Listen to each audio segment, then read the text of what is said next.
you wanna bet that I can get you back inside your head before the summer ends and spread a little love? Just for a little fun, I'll make you come back to me before the rise of every sun.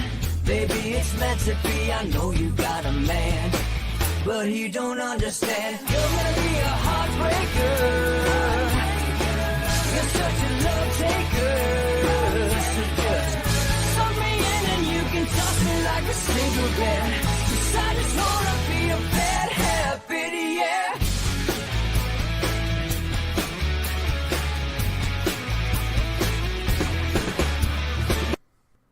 Welcome to Inside the Numbers with the People's Pundit, and now here's your host, Rich Barris. And welcome to Inside the Numbers, folks, with the People's Pundit. I'm your host, Rich Barris, the People's Pundit. It is Friday. Don't forget to send in your questions, comments, freewheeling. We're going to do this a little freewheeling today, but there are some things I want to get over. So as my buddy Steve likes to say, we got a lot of wood to chop and not a lot of time to do it. All right. So, look, there's a story I want to discuss today. There's a few clips I want to talk about today, but I want to open the show today talking about the importance of the public polling project and the importance of even like the guys at CD Media, L. Todd Wood,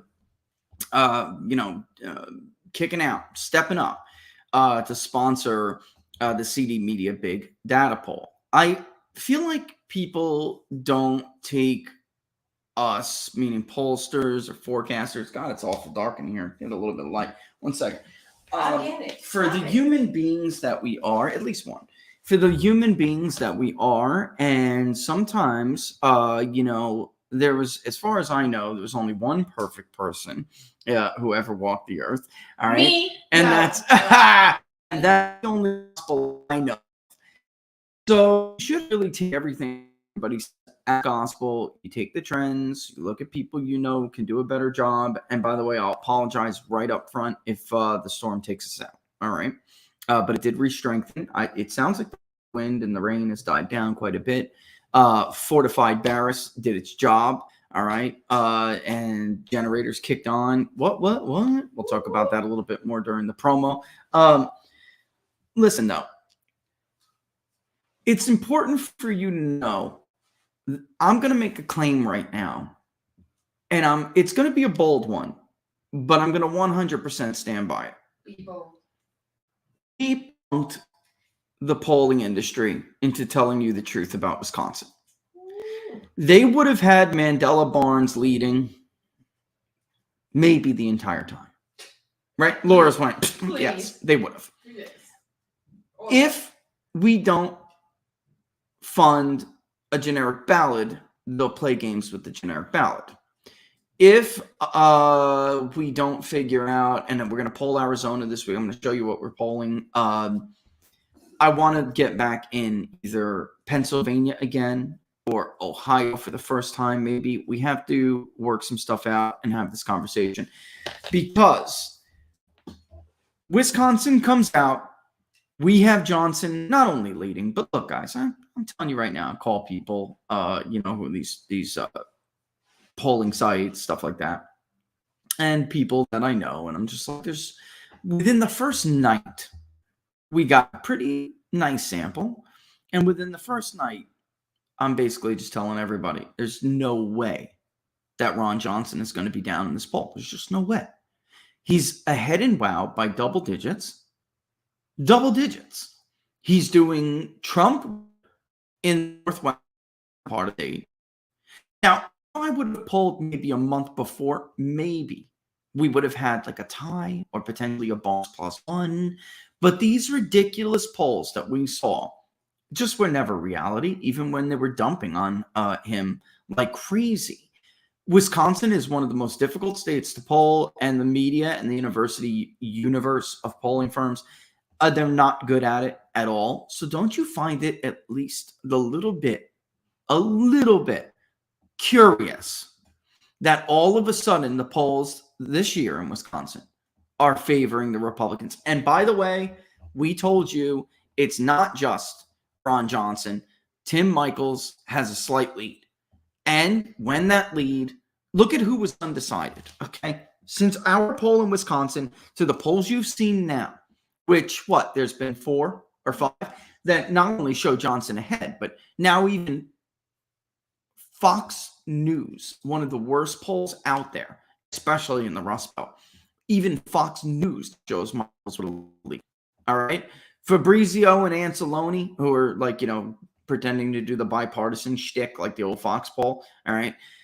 Look, I don't know what that means. People are like, well, it was a bipartisan poll. I don't know what that means. I don't want a Democrat telling me how they think I should crunch the numbers. I don't know how. This is why, I would love it if I could find a Democrat or anybody that would be the other, a check on yourself, who has a similar philosophy to me. But the fact of the matter is, I'm a very different kind of pollster. And I don't want some other wise ass coming in and telling me how I should wait or how I should not wait. Did I get enough responses on this group or that group? No, thank you. I trust myself and only myself. That's the problem. It's an art. Would Leonardo da Vinci ask somebody to give him a hand with the Mona Lisa? No, thank you. And I'm not. Look, I am. I was about to say I'm not comparing myself to Leonardo da Vinci, but actually I am. Yeah, and that's sometimes can be a little bit arrogant, but I'll tell you what, is it not deserved? I don't need some person coming in. Why does that matter to me? Because look, they were playing games a month ago in this state. Playing games. Blake Masters gave him money to poll for him. He found a close race, yet he goes to AARP, polls with Anceloni, and it's a 10-point blowout. Within weeks. It went from a nail-biter to a 10-point blowout? Or is it because of who kicked out and paid the bill for the poll? Oh. No, man, this is bull. Drop it like it's hot. Love it. It is what it is, man. If you don't want to be accused, then don't make yourself look so bad, so poor. Anyway, look at who I told you was undecided still. Some college and associate degree. An excellent group for Michaels. High school or less. Excellent group for Michaels. He wasn't getting with year degrees. There were still some undecided, but who was not decided? Or undecided, excuse me. Advanced and post-grad degrees. Mandela Barnes and Democrats' best group. It was only 7% undecided. The rest were in double digits. More men than women were undecided. Okay? Independents, 22%. A group that Michaels was carrying by some 9 points. Then you compare that to Johnson. Oops, that's Donald Trump. You compare that to Johnson, where people were more decided. They knew the candidates more. They know the state of the race more. They were more decided. Look at Johnson's lead with independents. Holy moly. 14 points. Advanced postgrads basically decided to the T. And, they're getting killed, but not getting absolutely destroyed. 4-year undergrads, Ron Johnson has it very close. 4-year, undergraduate, bachelor, very, but still the largest group that were undecided were high school less, which Johnson was winning, and some college associate, which Johnson was winning, and then obviously independents overall, which Johnson was winning. So when you made these people, if you had to model how they were going to vote based on preference already, we got a Johnson +3 here. But it would probably look a little bit closer to some of the other ones that are Johnson +4, Johnson +5. You understand what happened here? I know for a fact, because I don't want to blow up who it is, but I know for a fact that a certain university pollster knew we were in the field. You think that is somehow, you think that's a coinky dink that they dropped the Johnson +1? You know they wanted to put out a Barnes +2. You know they did. Mm-hmm. Intimidation obviously works. It works. Not for you. And despite how many smears come down, there are just going to be too many exposés from the New York Post and others that say, damn, this guy did it again. Does it time and time again. Does his dirt. Mm-hmm. And pollsters are human. So when they see that, they don't want to be somebody to contradict So, especially when it's a bombshell like this one. Or, nope, like this one. When it's a bombshell like that. I'm obviously not pulling it out of my you-know-what. You think I want to run first? Oh, damn. I'm like, it's got hugely independent. And he's outperforming Cortez Masto, excuse me, with Hispanic voters. We have to hear the, oh, you're a fake poll for 12 to 24 hours until other pollsters from left-leaning groups like Data for Progress to right-leaning groups like Insider Advantage, even though that was published as an independent poll, and Insider Advantage was an independent poll. It was sponsored by a media outlet, which makes it independent. Because, by the way, if the views of the pollster are all that matters, then every pollster should have an L next to it on their stupid little aggregators. Every pollster, because everybody in this industry is left-leaning except for a handful of us. There's like 4 of us. There's like 40 of them.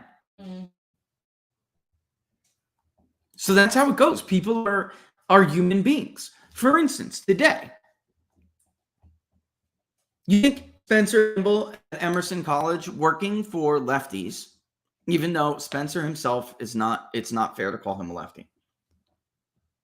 Working for lefties, being forced to change his gender demographic to non-binary. That's how left-wing they are getting at Emerson College. Tell me, Emerson, tell me, how do you appropriately weight for non-binary? I would love to know that. What is the appropriate share of non-binary vote? That was an ideological move, and you did it to make yourself look good and feel good with like little tea-sipping friends. It isn't legit science. It's not sound methodology. You made it up to be cool, to be in the cool kid group, to be in the... You made it up. These people did not want to be the first ones to drop an Oz +1. So they find this tiny little lead for Fetterman so they can say, look, we had Fetterman ahead by a pretty significant margin. And then clearly we showed this trend to Oz, as we got closer to the election. And, Oz wins by 2, then, we were close. Especially when you're in that world. You do not want to be the first one to show a Republican ahead in a race where the Democrat has won, it has been winning in the polls, and even with the trend moving against them. Even with headlines from Politico, from leaked campaign memos that say the campaign is on fire, we're being outspent, we're plunging in our own internal polling, Oz is about to win. If we don't get more money and start outspending Oz, we're going to lose this race. But that's not what the public polling says, so why are they having a canary? Because their own polling showed Fetterman collapsing and the race was tied. That's why. I'll just tell you right now. Oz was about to take their lead in their own polling. Oz was about to take the... Yes, in John Fetterman's internal campaign polling, Oz is about to take the lead. That was 2 weeks ago, a week and a half ago. It was the prudent from where he sits. I'm trying to make you understand that pollsters are human beings. From where he sits in his world as the director of a university polling outfit that is funded by liberals, that is dominated by liberals, that is controlled by liberals. The prudent move was to keep Fetterman in the lead within the sampling era, even if Oz had a 1-point lead or so. If Oz wins independents by 15 points, as their polls show, he is going to win the race. Because Republicans, despite what they tell you, or despite what you may think, yes, there are some people who still have, the Barnett people, they're going to vote overwhelmingly for Mehmet Oz, not a communist with a stroke. I mean, let's get friggin' real here. And Oz was doing so well in Allegheny County. If he does take the lead, it actually may not be that close in the end. I know this is totally different from what you're hearing everywhere else. Oz was at what? Let's look it up. Oz in Allegheny County. You guys remember this? Hold on. Let me get my laptop. Handy dandy notebook. My handy dandy notebook. I'm going to find a clue. Where we put that clue in our handy dandy notebook. Can you tell that we're traumatized by John? Oh, no, but I love it when he does that. My kid, I love it when he does that. Cute. Daddy, I found a clue. I found a clue. Really? You have to guess what it is. You got to guess what it is. Where are you going to put it? Where are you going to put it? My notebook. My handy dandy notebook. You know, they get old so quick. You better cherish it while it's there. Amen to that. Okay. By region, I guess I didn't put Allegheny up for everyone to see, but by region, Oz was at 43. It's 43% in Allegheny County. So it's almost 45. That's exceedingly well for a Republican candidate. And if he consolidated the base, he wins independents by 15 points. Like, this race is over. Will it be close? Yes, it will be close. It's Pennsylvania. When I say maybe not all that close, I mean not like 0.4 of a percentage point. Nail biting declared on Thursday. And this has been, again, the polling in Pennsylvania in the Senate. We all know what the polling was in Pennsylvania in 2020. Shall we revisit it? Shall we? Let's do it. Let's do it. Told you it's going to be a little bit of a free flow today. All right. Susquehanna, Insider Advantage, and Trafalgar had it a competitive race, even with Trump slightly ahead in Susquehanna by 1, very close to what we had, actually. Oh, including the third parties, actually. Same pollsters. That's it. Monmouth University, Biden 50, Trump 45. That was actually one of the more one of the closer ones. ABC News, Washington Post, Biden 51, Trump 44. Ipsos, Reuters, Biden 51, Trump 45. The New York Times, Siena, Biden 49, Trump 43. And actually, if you show the New York Times Siena with the 50-50, it's egregious. Franklin and Marshall, Biden 50, Trump 44. All right, so, Morning Consult. Oh, God, just horrible polling. Biden 52, Trump 43. NBC News, Marist, who just came out with a poll in Arizona that showed Blake Masters down by like 8 points. 51% Biden, Trump 46. Even Rasmussen reports Biden 49, Trump 45. All right, research company, Biden 50, Trump 44 point. Right now, we are well within the average sampling of that causes favored. This is why we had Pennsylvania leaning Republican on our projections, because we are at a point now where actually Oz is outperforming other candidates in the polls who have won or came very close to winning in the state of Pennsylvania over the last at least 3 out of 4 election cycles. McGinty was crushing Pat Toomey. Crushing him. And Toomey won that race. You think they fixed their problems? Nope. I think they're doing what we opened the show with. At this point, everybody knows it's close. They don't want to be the first ones to put Oz in the lead. And Pennsylvania is not going to be D plus anything. It's going to be like at least R plus 1. At least. Mark my words. Wisconsin's going to be, we had R plus 3. Wisconsin could be like R plus 5. And if we were to change, weight variables to do that, like apparently everybody's doing to try to keep the Republican leads down, if we were to do that, and we probably would have got Johnson plus 5, something like that. But I just, I do simple math. Are you certain to vote? Okay. What do you identify as? All right. So I just wanted to bring that up because the importance of what we're doing here really cannot be understated. Obviously, you're going to have to force these people, and I said it last night, saw the polls, intimidation apparently is an effective tool to keep people honest. And that's sad, but that's true. especially because of you all.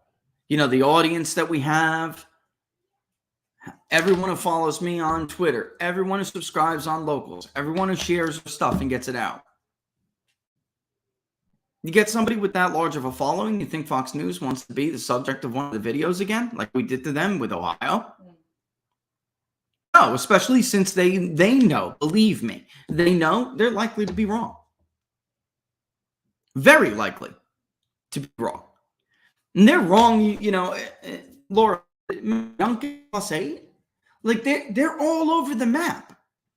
They're just totally all over the map. Anyway, however, though, I do want to, because I don't want to get butted up against a break here, because I do want to bring up a couple of things. Oh, that was the article. Before I get into it, I think Republicans are leaving on the table, I think is a way to put it. Speaking of Youngkin, I'd like to harken back to the Virginia gubernatorial election for a bit. This idea, so far the only one I have seen address this that I'm going to talk about here is Donald Trump. Most other Republicans are cowards and flee from it, okay? I'm going to play a clip from ABC this week. And by the way, like, if you question what I'm saying as credibility, or as if you're questioning what I'm saying here about pollsters, understand, I'm going to play this clip for you, and then understand that they buried the lead of their own poll. And they reacted to the results of that poll the way that they did, and I'm going to show you right now. But they buried it in their own newspaper. It's an ABC Washington Post poll that they're reacting to.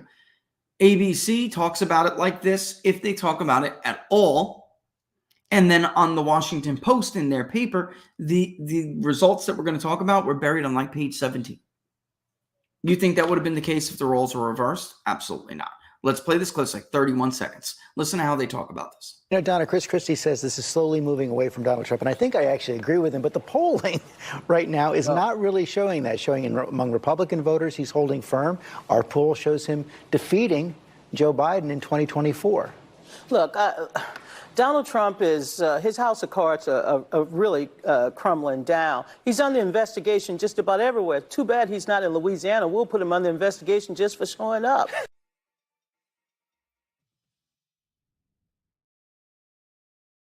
So obviously, hat tip Newsbusters there. They did a great job covering, too, how they buried the majority of the headlines in their own poll. They buried them. If they covered them at all, they talked about them like that. These are people who are living in their own universe. All right. So she refuses to acknowledge what George Stephanopoulos even says. And then he says, well, I agree with Chris Christie. What the hell does it matter what George Stephanopoulos agrees with? The polling doesn't show that. Reality doesn't show that. The primary results don't show that. So what the hell are they talking about? So if you doubt their ability to live in their own bubble, listen to that clip. Oh, Chris Christie says this thing's slowly moving away from Donald Trump, and I think I agree with it, but the polling doesn't show it. Then what the hell do you agree with? Right? Yeah. What evidence do you have to back up your judgment? The people you speak to, Chris Christie? Are you joking? Didn't we go through this? They lost to Trump in Maryland, ladies and gentlemen. If they were going to put up a fight anywhere against Donald Trump, it would be like a place like Maryland, where Larry Hogan was a popular Republican governor. He hates Donald Trump. Trump put his own candidate against Larry Hogan's handpicked successor and got creamed.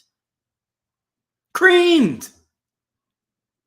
Since the raid in Mar-a-Lago, she says, well, we'd put him under investigation just for being there. Sounds like this one. And what would you say to people who say, oh, I'm not going to bother to register to vote because my voice doesn't make a difference, or I'm just one person? I say one name, Donald Trump. That should motivate you. Get off your ass and vote. Will you sue him for us? Oh, we're going to definitely sue him. We're going to be a real pain in the ass. He's going to know my name personally. I love it. I love it. I'm trying to give you an insight into the minds of these people, because rest assured that they agree The people who are giving you all these projections and these forecasts and are deciding how to weight these numbers, they agree with these people. They run in the same circles as these people. This is the mind of them. This is how they think. This is what they believe. You don't think that's going to seep into their so-called objective analysis?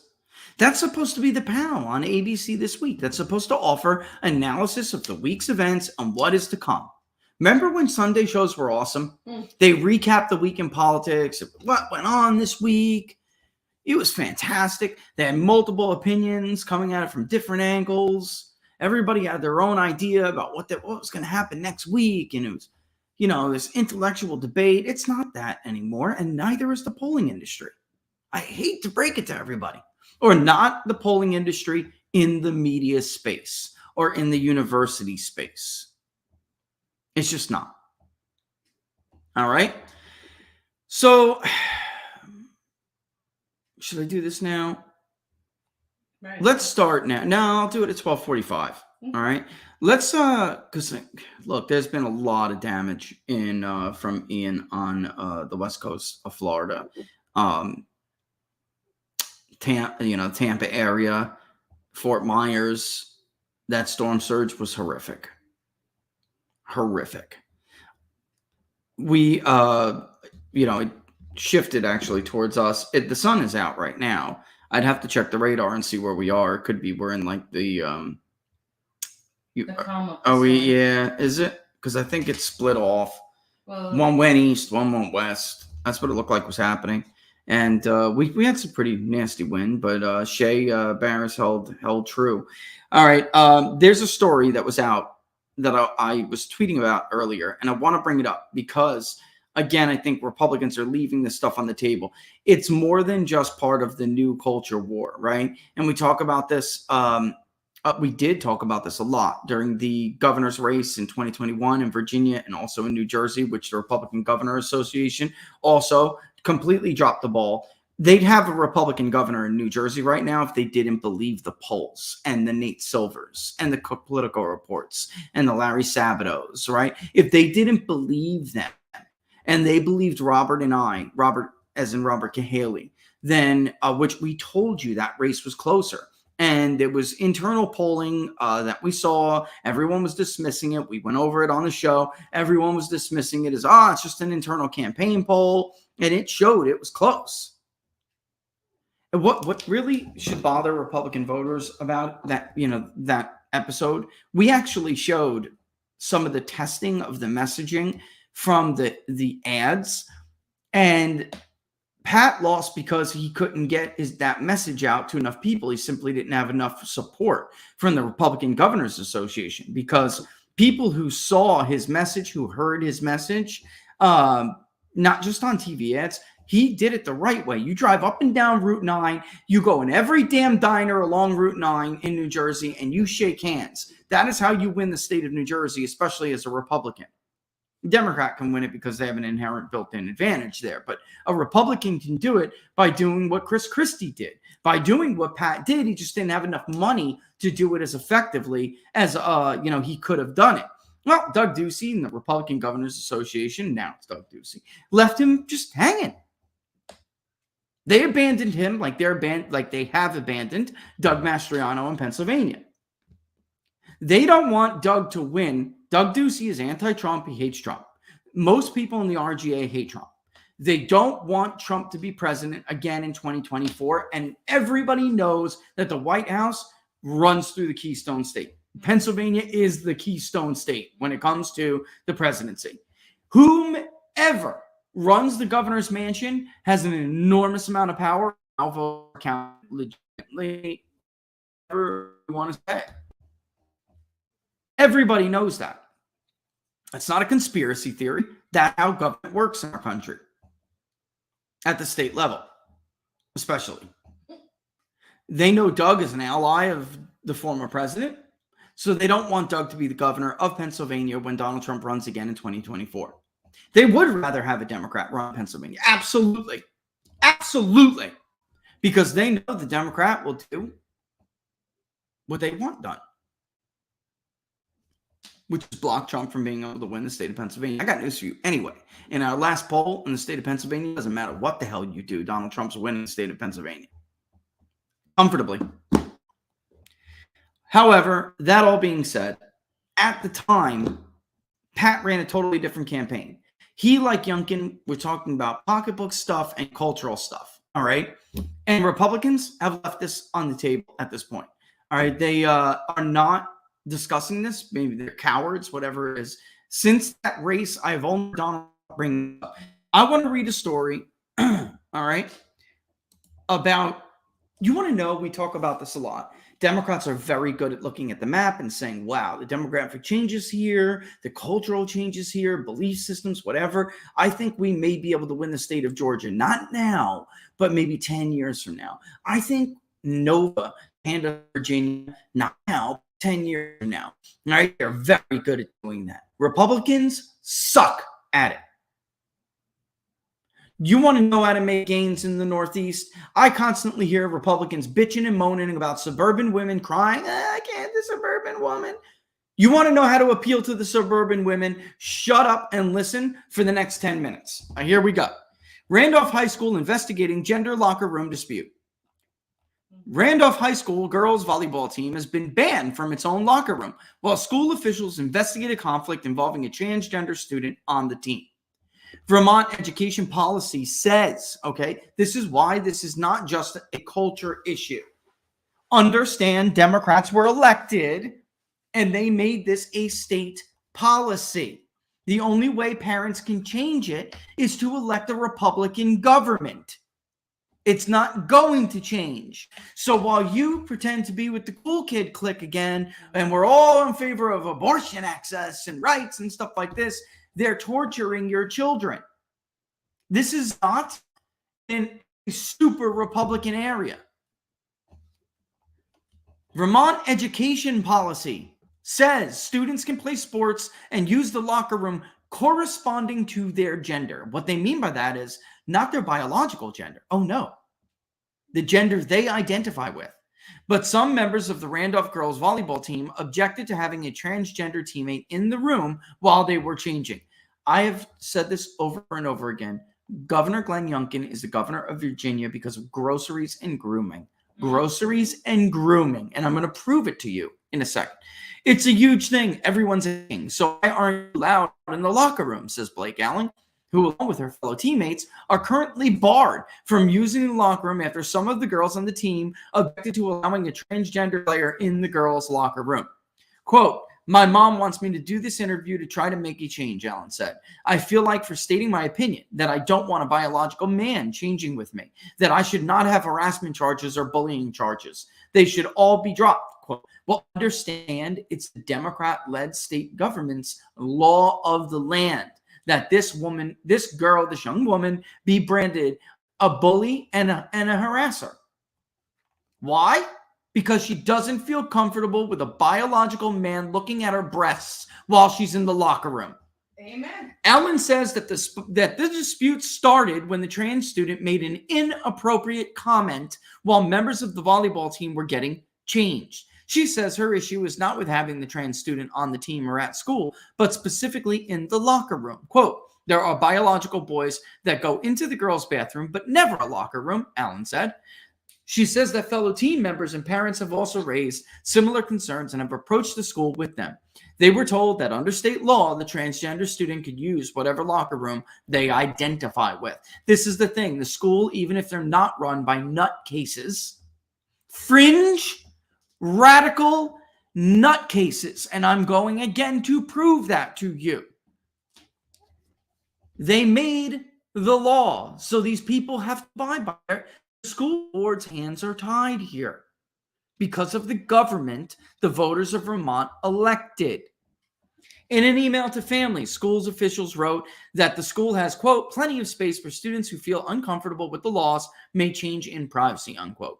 Quote again, they want all the girls who feel uncomfortable, so pretty much 10 girls, to get changed in a single stall bathroom, which would take over 30 minutes, where if one person got changed separately, it would take a minute, like no extra time, Allen said.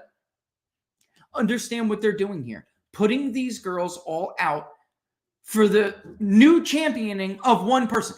Isn't it funny how identity and gender and all just identity politics work? Yesterday's discriminated against or yesterday's marginalized group, you step over today for the next marginalized group. So it goes back and forth with blacks and Hispanics. Mm-hmm. They need black voters to vote 90+% for them, so they are the marginalized group of the decade until they think that Hispanics are going to be the rising population in the electorate, so they step all over black voters for Hispanics, and by that I mean crushing their wages, destroying their job opportunities, all for the new emerging Hispanic majority. Well, that didn't show up for them and actually happens to be swinging back Republican. So now Hispanics get stepped on for black voters because they need them again.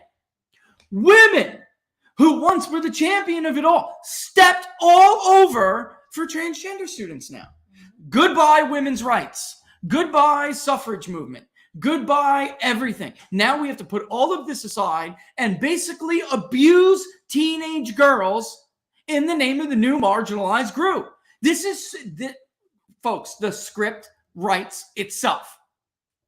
Do you know how much of a violation? I'm putting, of course you feel it's a violation. Putting all that aside, I don't know how we can make grounds with suburban women. You're joking, right? You're joking. You don't know how you can get male parents to vote more than 10 points margin for you.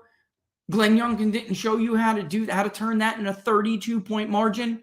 Glenn Youngkin didn't tell you. He didn't show you how to erase a 20-point deficit with suburban women who have children under the age of 18, but in schools. He didn't show you how to tie that group up. That is a 20-point Democratic group in the state of Virginia. It was tied in the 2021 governor's race.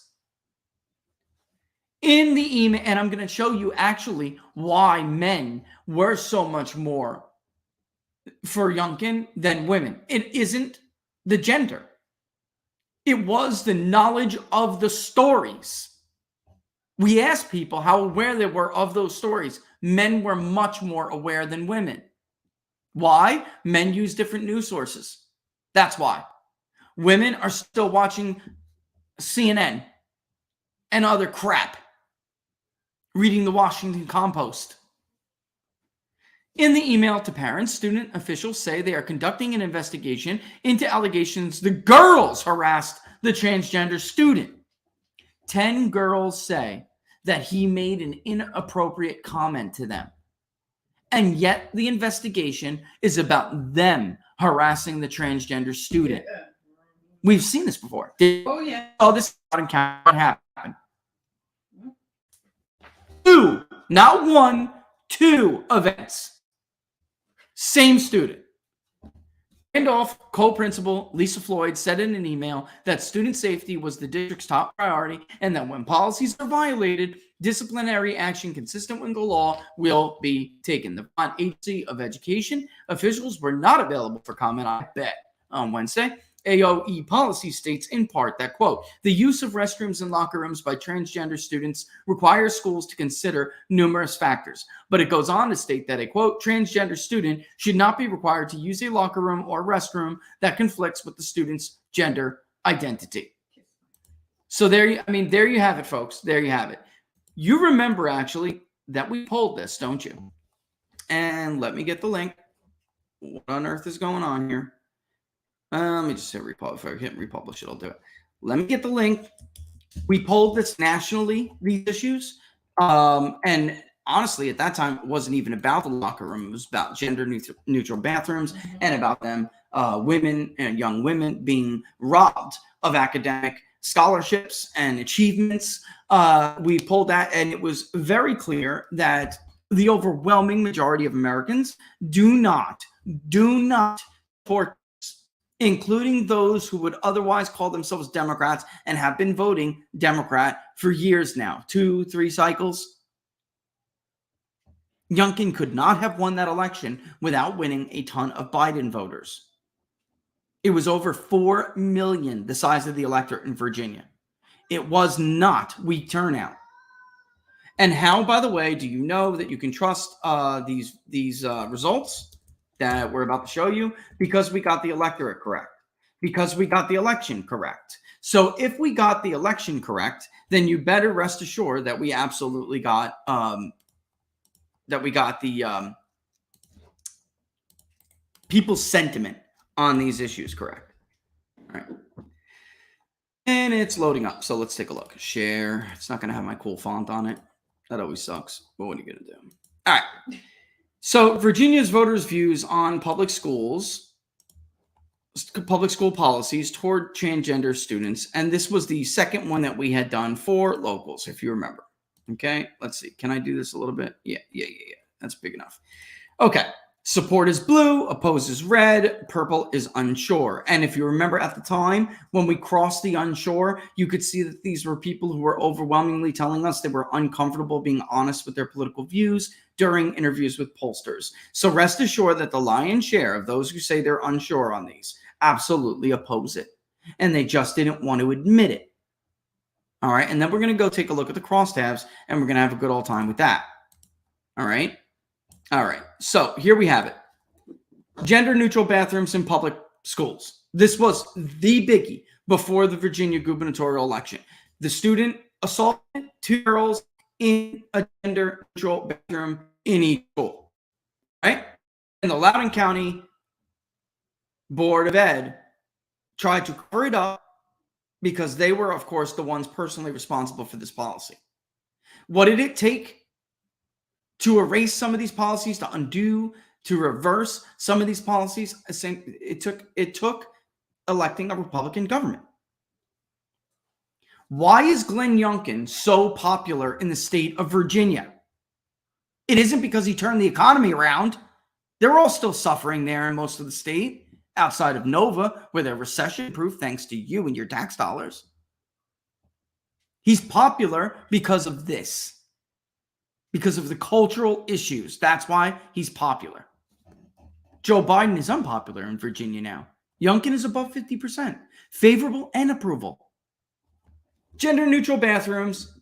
Oppose 51, support 39. Unsure 10. You might as well just take 8 out of the 10 and throw it right on oppose. And that is not a stretch for those who remember us going over this polling when we first released it. Transgender students participating on sports teams alongside the gender they identify with, such as biological males identifying as female, joining a biological female soccer team, or vice versa. 56 opposed, 26 support, 17 unsure. Take, like I said, the lion's share of that unsure and throw it right on oppose, and you're at about 70%. Transgender students competing for sports scholarships against the gender they identify with, such as biological males identifying as female, competing against biological females for a track and field scholarship, or vice versa. 59% opposed, 23% support. Why? Because you're robbing the girl of her future. Amen.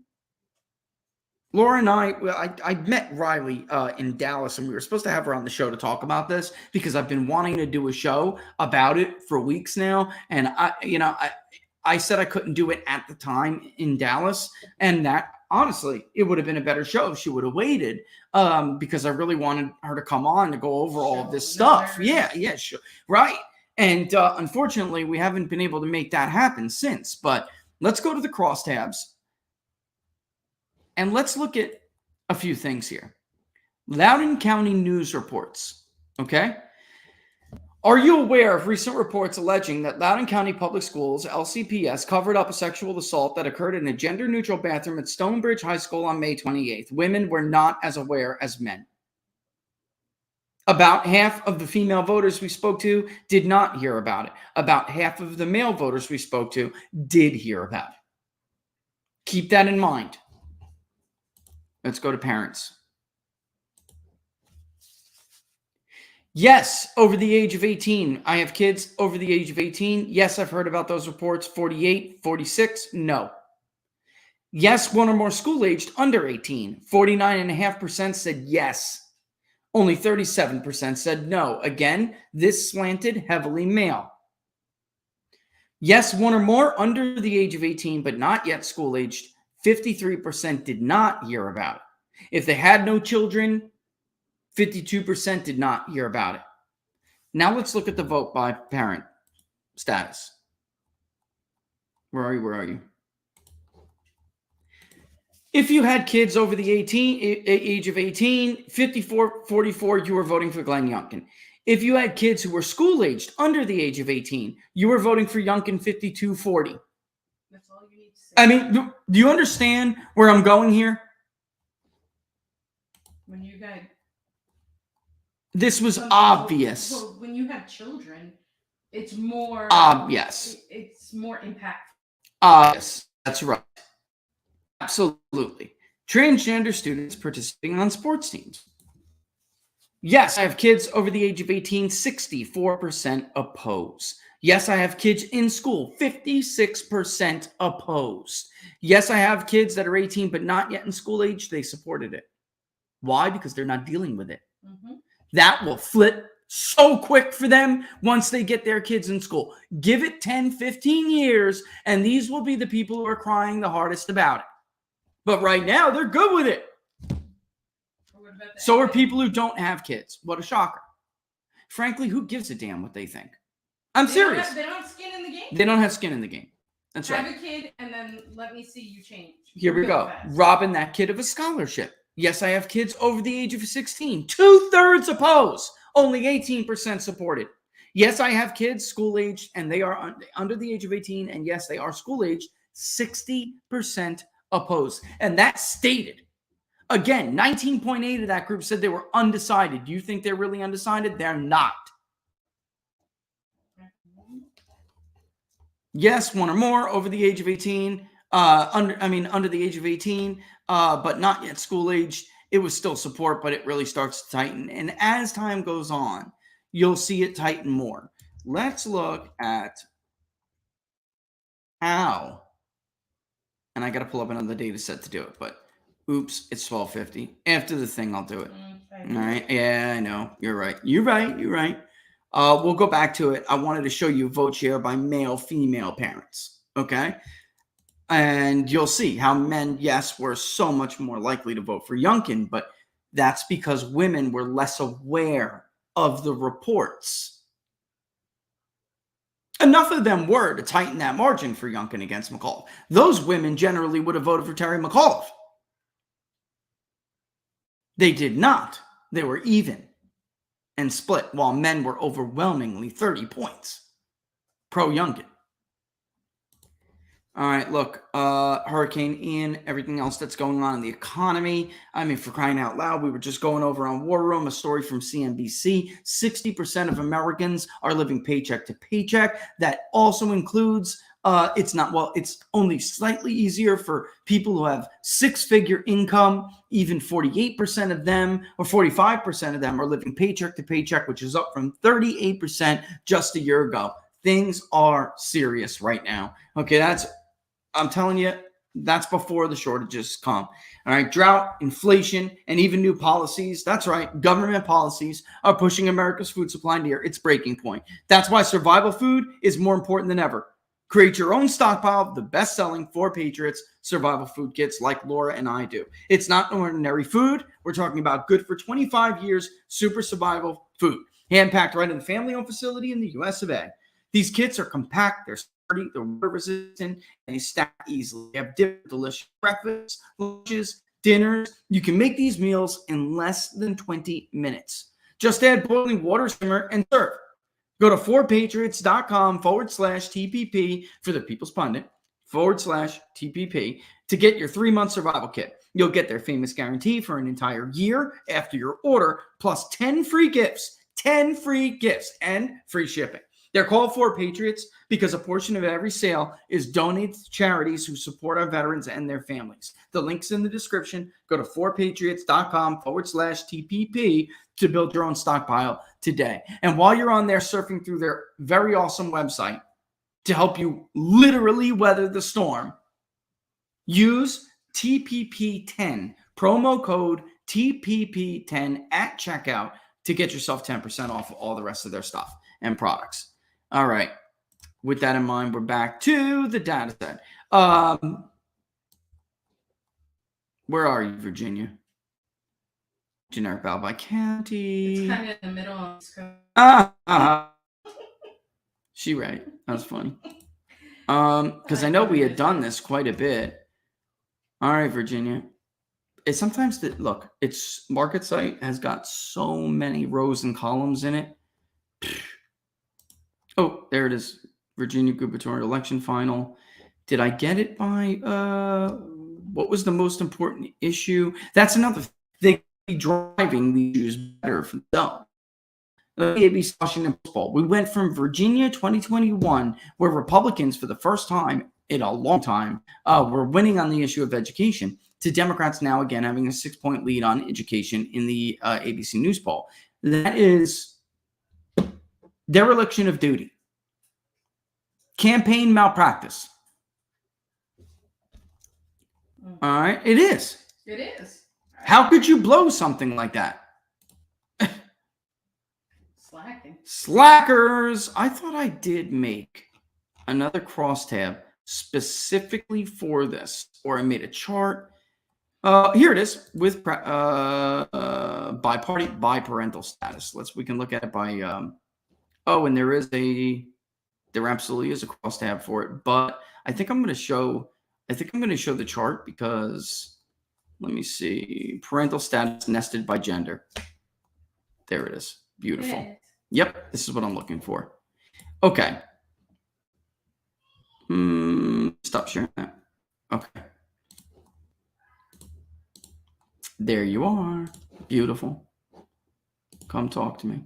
Bam, bam. See it better this way? Should Oh, you I be can't see it jealous at of all. that chart? Haha, you know me and my charts, baby. I know it. I'm a little bit of a weirdo like that. All right, look. Again, remember that more men were aware of the news reports than women were.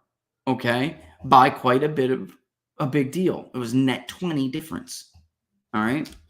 10 points plus, yes, for men, negative 10 for women. So it was a 20-point net difference in awareness. That makes a big deal. If the election for governor were held today, governor in Virginia were held today, for whom would you vote? If you had to decide today, which of the following candidates are you leaning more towards voting? Glenn Youngkin obviously was winning, yes, all over 18 or over. He was winning men 54-43, and he was winning women 53-44. Yes, one or more school-age children under the age of 18. Look at that margin with men. Ended up being about a 30-point margin. We had 36. Not bad, right? Mm-hmm. And then women and females, we actually had going for McAuliffe by 10. But guess what? In the exit polls, they didn't.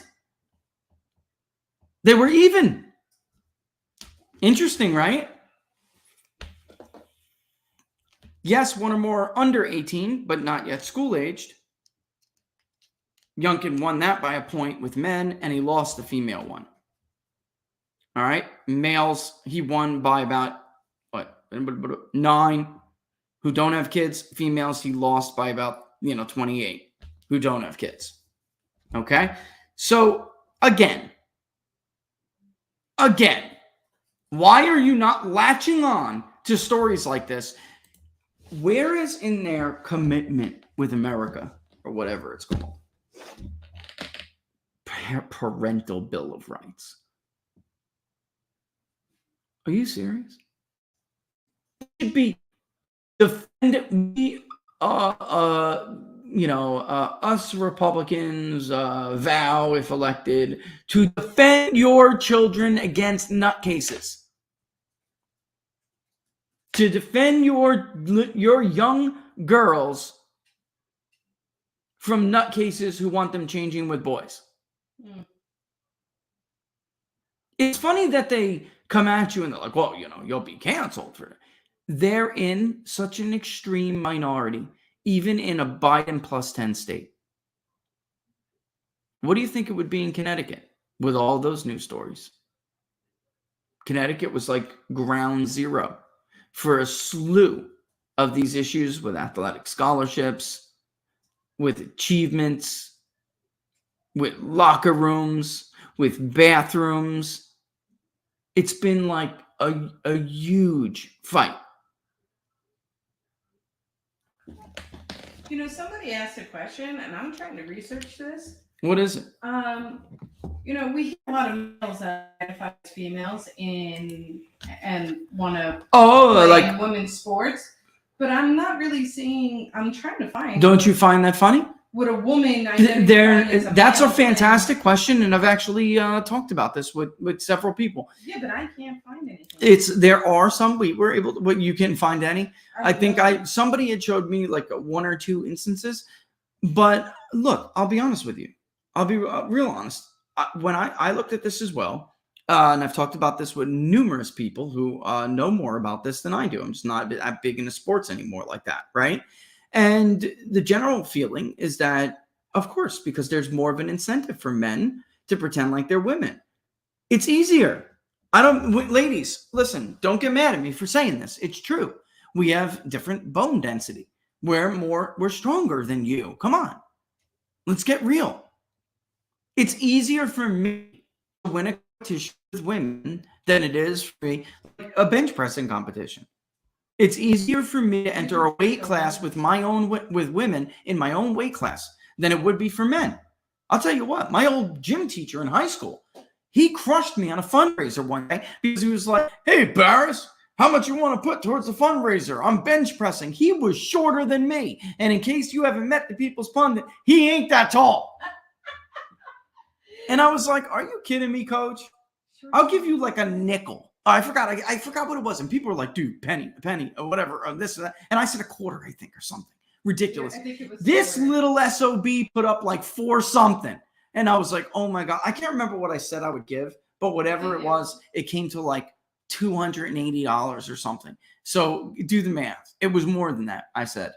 And people were telling me, no, you haven't been in the locker room with Coach D. He's going to, dude. And I was like, oh, man. And he was so nice about it. He was like, "I warned you." He's like, "You don't have to pay, Barris." I was like, no. A deal's a deal. So I went in my pocket, went to the roll, and was like, I'm rocking friend. Because unlike everybody else, I've worked for a living. Back then, you had to survive. We were working. We had our working papers at 16 in New Jersey. Yeah, you were a lot. Well, no, you didn't. You cheated, like a lot of us did. No, I didn't. Yes, you did. You had to be 16. No. Yes, I'm telling you. I had that class that let you get your working papers early. Did you? Oh, well, I didn't have that. Many of us just lied, or found somebody who just was willing to, like Mr. Ronimo. Remember me in high school? Me lie on those papers is like asking the Dalai Lama to do a backflip. Yeah, Laura was much better than me. I was not a rule follower. All right, for a while. So you remember that class taught me how to balance a checkbook? I don't know. No, I don't remember. You know, I'm getting old, Laura. I'm coming up on 41 here in like, what, a week? My God.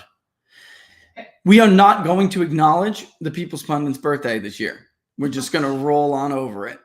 I think once you hit 40, that's the one that really hurts. Yeah, we were definitely in the eye because now it's dark again and pouring and windy. We were in the eye. It was bright out before. The sun was shining. The birds were chirping. Now it's blazing out there again. And I apologize if we lose internet. It's happened like 3 times. We're choppy. Yeah. So, back to that. Yeah, many of us just found somewhere where we could go and But in any event, back to the Coach D story, which is the point of it. Coach D was my weight class. He crushed me. Yet I could have probably bench pressed what the female gym instructor benched, plus her on top of the bar. I mean, are you kidding? There is a difference. So there's an incentive for men to compete in women's sports, but there's very little incentive for a woman to compete in a man's sport. Again, it's why I wanted to have Riley on. So listening to her story, this girl, with the exception of maybe one day a week here and there, since she was 8? Since she was 8? Swam every single day. Maybe I missed a Saturday here and there. Not really. No, the girl swims every day. And all for it to be ripped away from her Nobody supports this crap outside of a bunch of very tiny minority of elitists and wannabe elitists who, by the way, would bail on the situation in a heartbeat if their own kid was the one being ripped off, right? The irony is They wouldn't have to deal with it. They would figure out a way. a way. Believe me, the world doesn't work the same way for them than it does for the rest of us.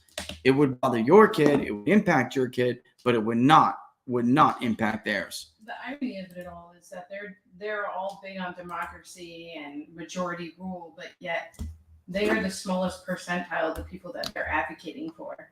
So the majority is really quite the opposite. Yet, isn't it ironic that they push? Yeah. Isn't that irony at its finest? Yeah. I just find it amazing. To fix their needs. Let's get to, since it's 103 already, and there is a very Jonathan West Orange. Woo woo. Not me, but originally we're both from New York, but we were part of the Italian exodus out of New York to Jersey, the Jersey, burbs, which we promptly destroyed. Or at least not us, but a lot of other people that also came. But many of us went to the shore. We went to Monmouth or Ocean County, right? That's where we came from. I'll tell you what. When I was young anyway, and I wouldn't trade this for the world because it's an experience that, gives you both viewpoints in the world, in society, so it can help you to understand. Like in 2016, I think I heard the Trump vote when many other people didn't because of my own life experience. I know what it's like to have a plant, or a factory that people rely on to have work in case they're in between jobs or something, and then that factory be gone. I know what it's like for 100 illegals at Wawa or 7-Eleven to take your job, right? I know what it's like to have friends who broke their whats in Voc Rehab, even though I didn't go that way, in Voc Rehab to be an electrician or HVAC or carpentry or whatever, some kind of gig. So they can earn a decent wage. Back then, maybe $12 an hour was great. But you could go pick up an illegal migrant from the 7-Eleven or Wawa, and, they'll do it for $8 an hour all day. And especially if you're a landscaper, they'll cut for $6 an hour back then. So I think I think part of my own experience, going from being all right to struggling and being all right again, but having to work and scrape for everything that was yours, that I wouldn't trade it for the world. I really wouldn't. All right, let's get to some questions here. In case we blow up here. All right. I meant the. I know the storm. How do you account for the incoming ballots for Dems, Michael Barrow? I guess you're talking about in the polling. I had somebody on Truth. What was it, yesterday, Laura? 2 days ago? Because I was, I brought it up to you. I showed you. They were like, I'm sick of these polls. You can't account for fraud. And folks, there is no scientific way. Even if we could establish what generally a margin is for shenanigans. And there's shenanigans in every election. This idea there's not a long history of it. It's just the only question is whether or not, how widespread things were or something like that. That is something that's so if you're a pollster, you don't know the answer to those questions. So there's no legitimate way to try to factor that into a poll. I reject the idea that pollsters should be trying to account for some level of cheating that you can't quantify. I don't know what people are talking about with that. All you can do is do the best job pollster you can, and you can work the data that you have. That's it. I mean, that's all you can do. How do you know that the Republican response bias isn't more than enough to offset that? You don't know that, no, and I don't. It's just it's very much the right-wing equivalent. I have to tell you guys, it's very much the right-wing equivalent of Spencer Kimball putting non-binary on the questionnaire. How the hell do you know how to wait for non-binary? That's crazy. That's an ideological move, not based in legitimate data science or sound methodology. And the attempt to account for that too would be, pallets of, whatever would be the same. W.C. Lice. I'm not sure how to pronounce that. I'm gonna figure that out one day. My question for Rich today: why is it that Conservative Inc. is so obsessed with the suburban women demographic? They act like it's the only demographic that exists. It's a really good question. I think there's a couple of answers to that. One is their obvious impact in some districts, especially in states. But I think it's more than that.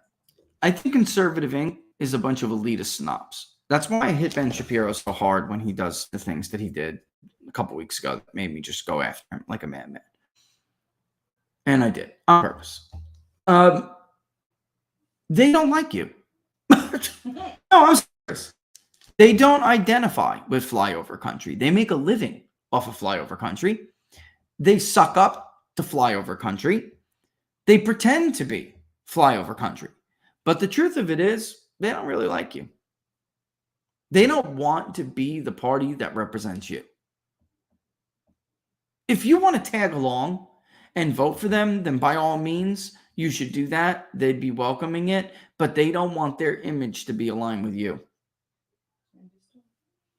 They much rather like the image of the national security soccer mom voting for George W. Bush, 3.5 million Democrats of them. It makes them feel good about themselves when that happens. I hate to tell you, but he's a snob, and the rest of Conservative Inc. are a bunch of snobs. That sloppy... Okay. No, that wasn't going to be that F-bomb. I was going to use it. I don't want to be accused of shaming someone. Eric Erickson, between him and Frank Luntz, they're fighting over the last taco. They hate you guys. They are, Meanwhile, they got like 3 in each cheek. They're storing for later. I love you so much. I knew it. They hate your guts. They hate your guts. They don't like you, and they want the suburban soccer mom image back. But it isn't the only demographic that exists. And I will say this, though. It is important to make a case to as many Americans as you can. You don't want to leave anyone behind. Of course, you use the resources you have. But I think what New Jersey and Virginia showed or proved is that Republicans can make this pitch to them without sacrificing their values. In fact, which is what Eric Erickson and other people in Conservative Inc. did, right? Did Ben Shapiro not sacrifice his values, pretending to be virtuous or too virtuous, too religious, too moral of a man to support Donald Trump? How moral was he really? Now look at where we are. So how many people suffered from Donald Trump's mean tweets? How many people are suffering from not being able to live unless they live paycheck to paycheck? I think our definition of morality is a little different. A lot of different. All right? Their morality is for show. Jesus would hate these SOBs. Or not hate them. I don't want to say because Jesus hates nobody. Jesus would be put them in the pit of vipers, a den of vipers, a den of thieves. They'd be the pit of vipers. He'd be spending a lot of time, right? Wouldn't hate, right? It's like, you're right. You're right. All right. Sometimes it's the old Catholic in me, it is. These everything they do is for show and for praise. It's not for the right reason. The right reason. No, because listen, when you give somebody charity, all right, let's just take it into a different context. So let's say you're giving somebody who is homeless a $5,000 check, right? Is it important to record the whole entire situation, show your face, showing you handing him money, showing his reaction and whatnot, having the camera in his face, like, look at me, look at me? That's not what giving is about. Right. Giving is about doing it without anybody knowing. Right. And the benefits that person gets from that. That's for you and your life review. That's for you and the Lord during your life review. That is not for anybody else to see. All right. You can watch it yourself during your life review when it comes time. Basically, I would like to see both parties make pitches. I don't like this. How could I put it? I really wish that politics would go back to being like years ago, folks. 40 years ago, it was like a 50-state race during a presidential election. Now it's like, 8 states, roughly, ballpark, give or take. We polled 13 in 2016, but it's like 8 states, and then we break those 8 states up into different voting blocks, like the suburban woman, the educated this or that, the working class that one or this one. I wish that it was a little bit more broad than what it is, but it's not, and that's the sad nature of it. October is Italian Culture Month, as per Columbus Day. Great Italians include Da Vinci, Michelangelo, Marconi, Fermi, and Rich and Laura Barris.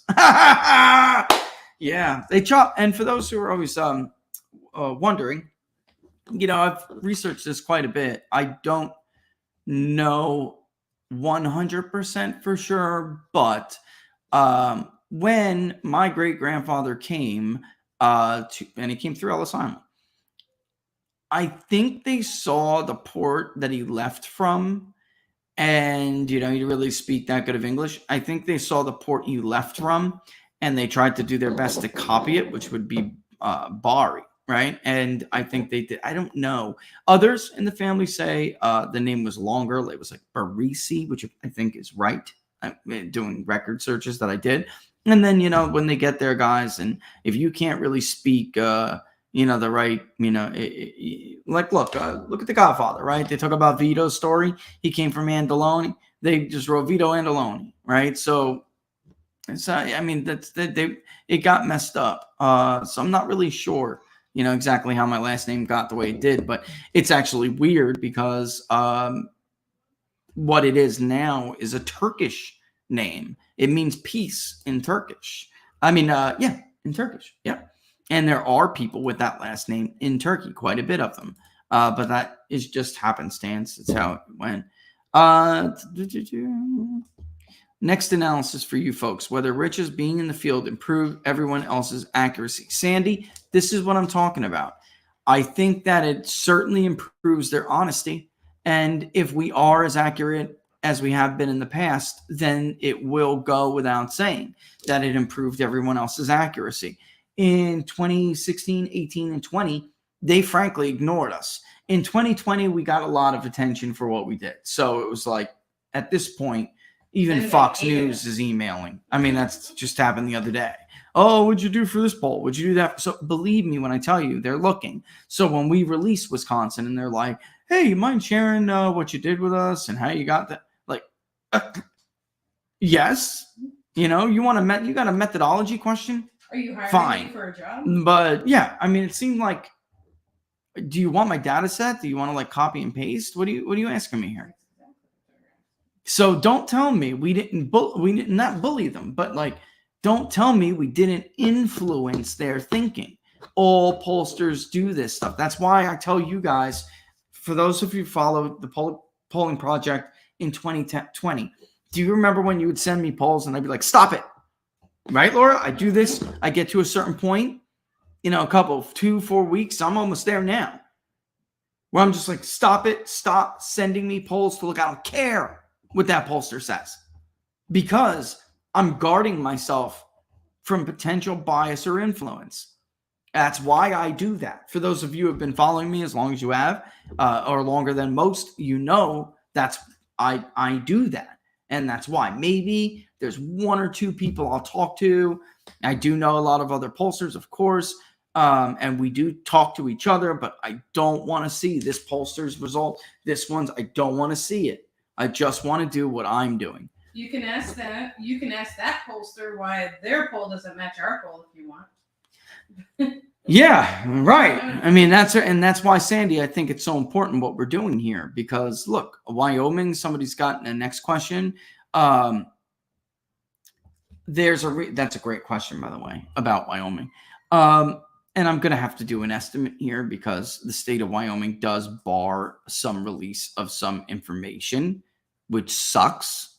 And I didn't even remember that when I said that I wanted to do that analysis of primary vote share. But it is state law. All right. So I have to basically give an estimate. I wanted to give you guys more firm numbers, but let's see. Yeah. So bottom line, to wrap up Sandy's question, or really statement. I do think that's what we're doing here, Sandy. And that's why I think it's so important that we get these projects funded, and done. And I have some people who text me all the time, like these like donors and crap, right? And they're like, oh, look at this. Somebody's in line with you here. Look at that. You were right. You were here before. And now everyone's showing the same thing. And I'm just like, yeah, no crap. That's why you should be committed to helping the public project. Because I just don't understand. To me, you're throwing good money at the bad here if you play on an equal playing field.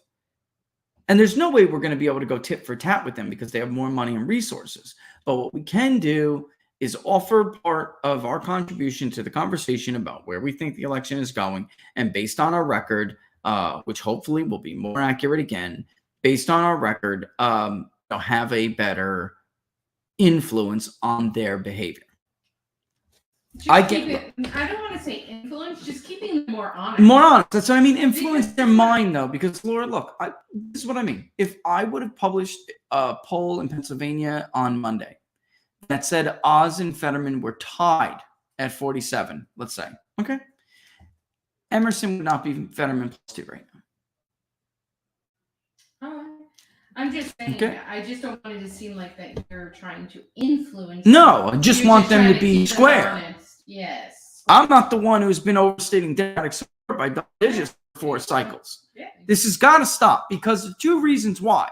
Well, there's a lot of reasons, but we always look at how Republicans get so angry at it. But there's a flip side to this. Democrats that get convinced that like everything's going great for them. Right. Yeah. And then they're like, you know what? Trump must have stole it. They thought they were going to win in 2016. Mm-hmm. I talked to them about, I don't want to say his name, but Nico's old tennis instructor. Mm-hmm. He's like so certain that Andrew Gillum was going to win that election and that Bill Nelson was going to hold. He was so, and you add uncertainty and distrust, both sides. Mm-hmm. This is excellent video Molly Hemingway tweeted, and I quote tweeted it. I said, this is only one election compilation. But speaking about elections that are stolen, people claiming elections are stolen, it's a compilation 5 minutes long of just Democrats talking about how Trump stole the election with Putin in 2016. Amazing. Just amazing. And that was just one election. The truth be told, the last 3 Republican presidencies, the last 3 Republican presidential victories, Democrats contested the stolen elections. Mm-hmm. In 2020, George W. Bush stole Florida from Al Gore, right? But the difference between which he did, we know, and the Democrats, though, is when Democrats there's believe no the evidence. Garbage that they spew, they end up down cities and burning them with evidence. Yeah, no evidence. They're like, I forgot how many percent. I'd have to bring it up, but the percentage from the polling still believes Donald Trump stole the election in 2016. It's a huge percentage. And there's nothing to base that on. I got a bridge to sell those people. And by the way, they don't get banned, censored, go to jail, loss of life, lose their Twitter accounts, get attacked, put in a hole, not allowed due process. Right. I mean, don't get me started. You know this is damn right. Mm-hmm. Damn right. I mean, Hillary Clinton still has a Twitter account and her freedom. And she had a Donald Trump doesn't. In her bathroom. Donald Trump doesn't have either. Yeah, no. Well, he's got his freedom as of right now, but they took his passport for crying out loud. Mm-hmm. Hillary actually went on vacation. How is Fox getting away with publishing registered voter polls this late? Are they bipartisan like Fabrizi and Indalone? Let me just make sure, double check that Wisconsin poll is not likely voter poll, is it? It says among those certain to vote. So that's got to be a likely voter. Oh my God, it's registered voters. Oh my God, they're right. It's a registered voter poll. You know, it's a disgrace. It's a disgrace. I don't know. How do they get away with it? Because they're all doing this. That's a disgrace. I can't believe it is. They're right. Oh my God. It says Johnson is up among those who are certain vote. Well, then that should be the damn number. Mm-hmm. Or at least we have a bit of a more sophisticated likely voter model than that. But, oh, shut the hell up, Fox News. Most Democrats back Barnes, 94. Most Republicans back Johnson, 92. Johnson also gets support from white evangelicals. He's plus 57. That's exactly what we found, plus 60 or 55, 60, something like that. Rural voters, plus 13 as well. And voters without a college degree, plus 12. That's probably about right. Barnes is the choice among city dwellers, plus 31. Union households, plus 8. College-educated voters, plus 8. We have them only. Depends what you call college-educated. We break up four-year degree and post-grad degree. We could do a small regrouping variable if you guys just like that. College, no college, we could do that. I just personally think that you should see the specific education level. And you answer the second part of that question, because I can't answer the first one. It's an industry-wide disgrace that they have not moved likely voters. Everyone. Industry-wide disgrace. The second part about this, are they bipartisan like Fabrizio? They're supposed to be, but the truth is, when you hear about these bipartisan polling operations, what it really means is left-wing Democrat and a left-wing Republican. That's what it means. I'm telling you, I know every mainstream Republican pollster there is. And mainstream meaning they actually represent the Republican Party more than the views of some of these other people. Like Karl Rove's buddy polled for John Kerry. That's who was the Fox poll's other half. And he pretends to be a Republican. It's nuts. Yeah. A bunch of other Democrats. I just can't remember at this moment. But if Masters gets edged out by Rodrigo's brother, oh my God. I'm curious to see whether or not that Rodrigo hurt Kelly. We're going to find out soon. Should he run against whoever the Dems run in 2024?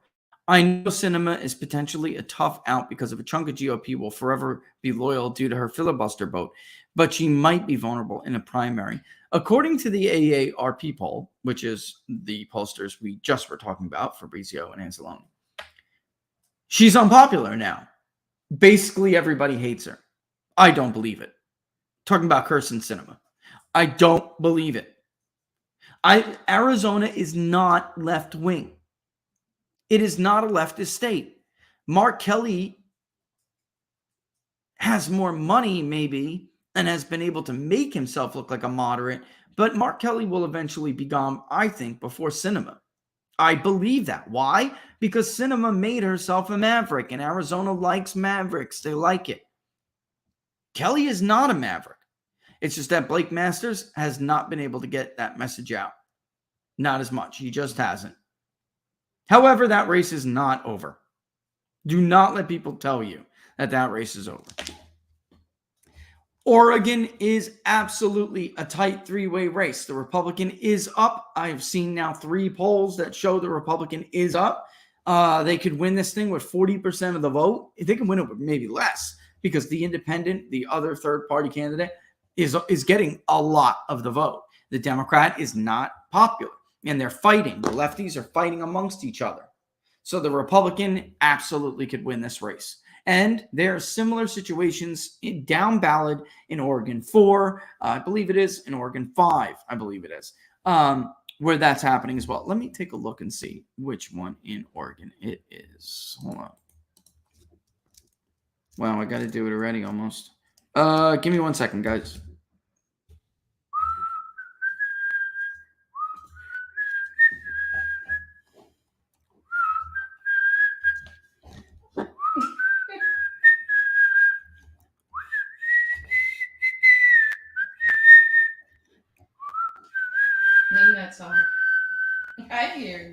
You know what it is?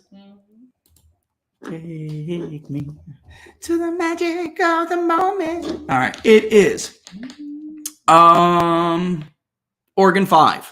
Thank you. And in Oregon 5, we have a Democrat-held seat that is absolutely a toss-up. And there is a fight going on where Republican could slip by. Okay? They're a mess in Oregon. The Democrats are a mess. And Joe Biden's approval rating is like 40%. And one, it was even worse. I don't know that I believe that, though. But that's here, hold on. Let me see if I can show it. Well, it's almost time to do my, but before I do, hold on. There we go.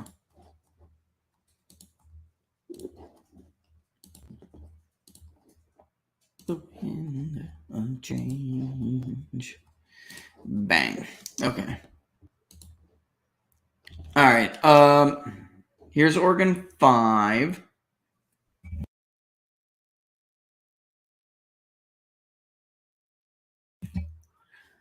And then there's another one. I'm pretty sure there was another one.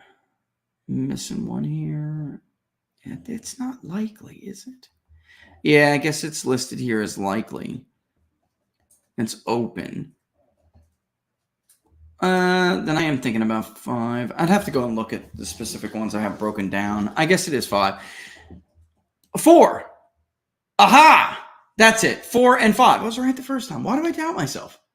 Why do I doubt myself? Because you always double check to make sure This is 4. you're accurate, because accuracy matters. Yes. Oh, like yes. So we have 5 and we have 4 here.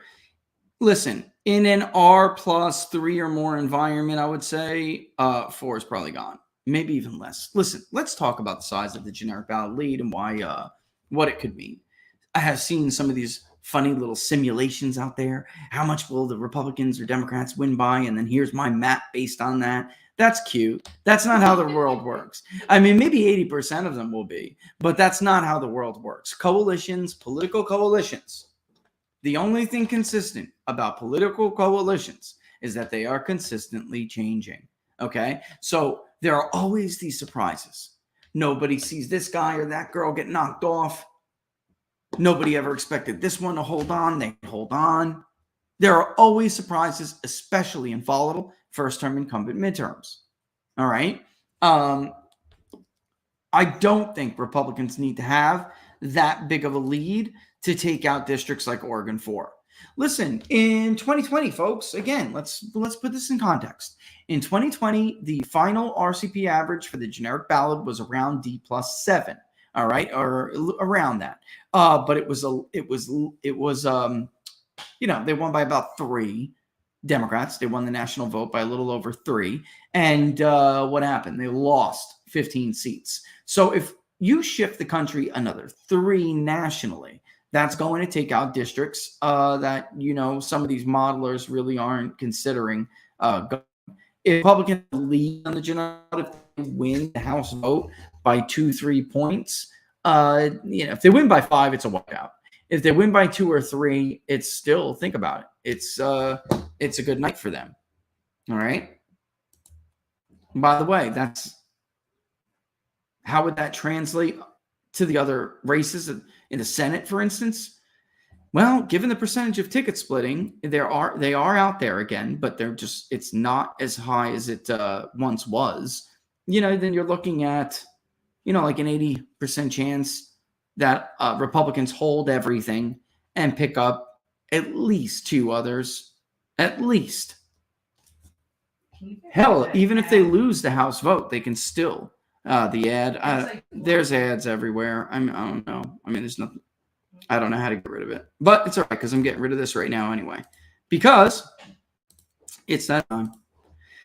It is that time again because it's 11:32, and then we're going to roll through the rest of the questions after this. Okay, it is that time again. Prayer, everyone. Hurricane Ian. Listen, food shortages could be coming even in the U.S. We're not exempt from the laws of nature and nature's God. Drought, inflation, even new government policies. That's right, new policies are pushing America's food supply near its breaking point. That's why survival food is more important than ever. And all the other goodies they got on their website, which you can get 10% off by entering TPP10 at checkout. Create your own stockpile of the best-selling 4 Patriot survival food kits like Laura and I do. It's not ordinary food. We're talking about 25 years super survival food, good for 25 years super survival food. Hand-packed right in the family-owned facility in the US of A. The kits are compact, they're sturdy, they're water-resistant, they're also light-resistant, and they stack easily. They have different delicious breakfasts, lunches, dinners, hometown stew, down-home stew. Delicious. You can make potato soup. Oh, they can make these meals, and you can make these meals in less than 20 minutes. You just add boiling water, simmer, and serve. Go to 4patriots.com/TPP. 4patriots.com/TPP to get your 3-month survival kit. You'll get their famous guarantee for an entire year after your order, plus 10 free gifts and free shipping. They're called 4 Patriots because a portion of every sale is donated to charities who support our veterans and their families. Just go to 4patriots.com/ what, everybody? TPP to build your own stockpile like Laura and I today. The link is in the description and up on the screen. Go surf their one website filled with incredibly useful survival items. Prepare yourself, and at checkout, enter discount promo code TPP10 to get off 10% your entire order. All right. Again, 4patriots.com/TPP. All right. Back to comments. Back to life. Back to reality. It's Freewheeling Friday. Excited for your wonderful weekend. Yeah. So Tony, to wrap up that last question, in case it wasn't clear enough, I absolutely think Republicans can upset. They can upset there in Oregon, folks. Dan Morris, Rich, do you believe the polling difference between Mastriano and Oz is really that high? Maybe a few points, but 8 to 10 point difference seems crazy based on today's partisan environment. I'm thinking more like 4. I'm thinking I want to poll Pennsylvania again. I'm thinking I want to poll Pennsylvania and again and Ohio once. That's what I'm thinking. And we're going to have that conversation. I'm going to make some calls, see if I can't dredge up some volunteers, but I think I want to do that. I think it was Jim Lee, yes, who's been also polling districts in Pennsylvania. I think he told me, depending on the district, Mastriano's running between about 4 points and 8 points behind Oz. In Allegheny alone, Oz was running about 13 points better than Mastriano. Mastriano was at 13, because Mastriano was at 31 and Oz was at 44, something like that. Something right. That's a lot of votes. Allegheny's big. That's a lot of votes. But 10, I don't think so. 8 is what the Emerson poll showed. I don't think so. I really don't. I will say this too, and I love these guys. Great people. But if you change the difference in your sample between mode, you should tell people. When the generic ballot began to shrink on the Rasmussen Report's generic ballot, the lead for Republicans began to shrink. They went from 75 phone, 25 online to 50-50. And it's funny because I was just talking to Jim Lee about this. Like, Jim, it's midterm. The online component is just not performing well. It didn't in the primaries. It was too liberal. We were talking about this together. And Laura knows that's why the Public Polling Project, by the way, too, had to be increased. Not only the increase in the cost of peer-to-peer, but also, hiccup.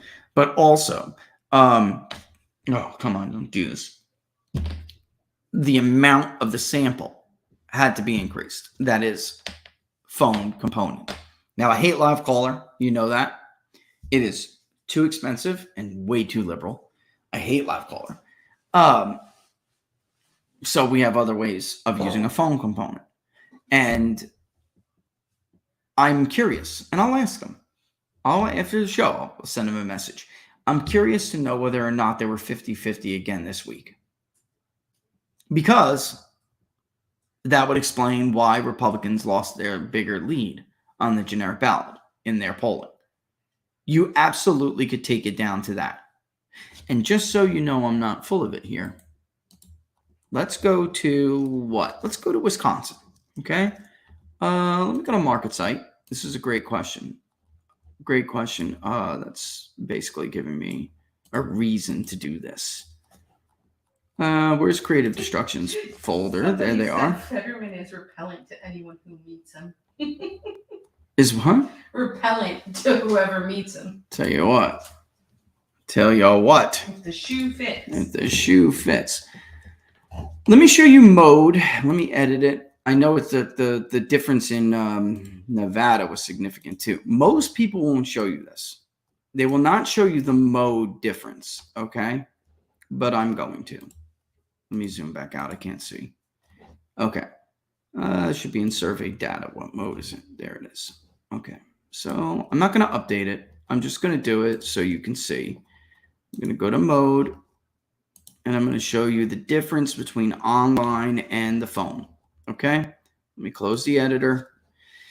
All right.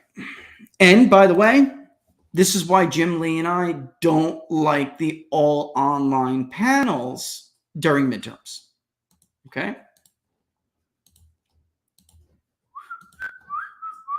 Stop it. You're going to get stuck in my head. Okay. Bam. Here we go. Let's just look at the voter screen first. This is a really good question that I know steered me off into this area because this could account for Mastriano's gap. All right. How was the poll conducted?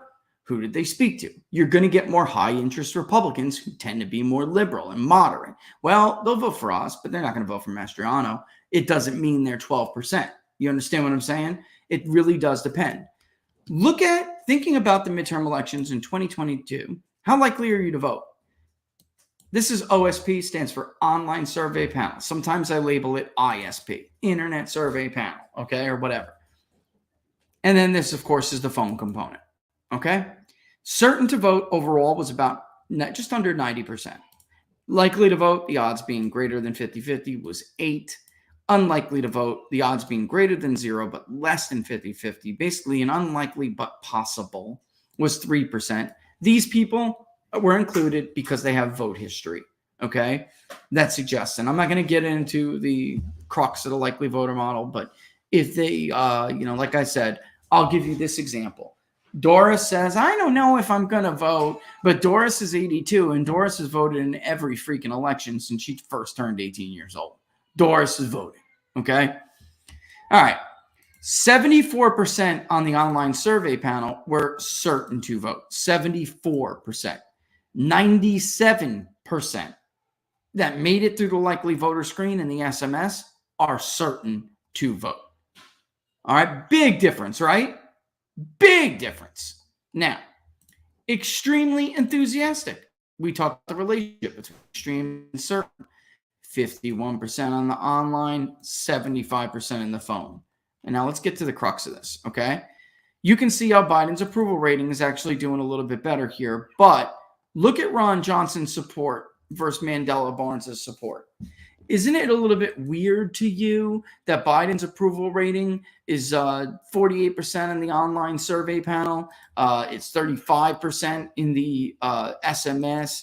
Isn't it a little bit weird to you that he's 50% disapprove, 56% disapprove versus, OSP, SMS, respectively?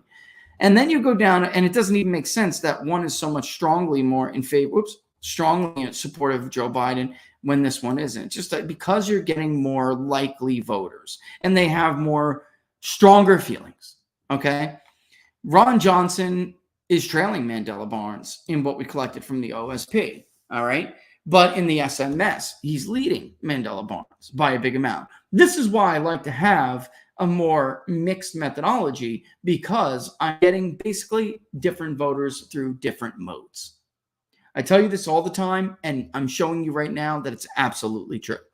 Different voters or different groups respond to different modes of collection at different rates. With this, it's very hard to get an older population representative of the actual electorate. They're going to be much more liberal. Seniors in the OSP, anybody over, let's say, 45 to 64, going to be more liberal. 65 plus, definitely, right? But on the SMS, you're going to get a much more conservative, older senior vote and middle-aged vote that is probably more, that is more representative of the electorate as a whole. But with OSP, you're definitely going to get more younger people, all right, than you will with any kind of phone component. SMS does get young people, whereas, and so does live caller, by the way, whereas IVR does not. So if you're just doing interactive voice response, you cannot call cell phones. It's not legal. So you have to rely on who still has a landline. You're only at that point going to get more older conservative people, and you need the online component to get the younger group to balance it out.